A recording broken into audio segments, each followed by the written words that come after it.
দেখা করলাম। আপনারা অনুষ্ঠান দেখুন, অনুষ্ঠান করুন, খুব সুন্দরভাবে অনুষ্ঠান আমরা এখান থেকে ফেরত যেতে পারি।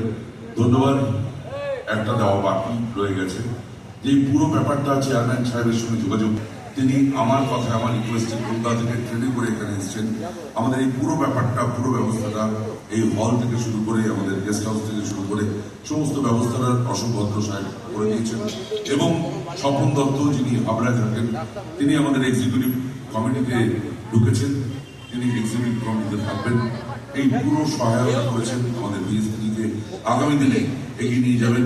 এবং অশোক ভদ্র আমাদের বিএসপির লাইভ মেম্বারশিপ নিয়েছেন, তার জন্য অনেক ধন্যবাদ। একটা জোরে হাততালি অশোক ভদ্র এবং স্বপন দত্তের জন্য। অনুষ্ঠান দেখুন, গান করুন, আপনাদের সঙ্গে আবার হয়তো 1 বছর বা 2 বছর পরে আবার দেখা হবে একটা পুরো ভরা বাড়ি। ধন্যবাদ। শুভরাত্রি।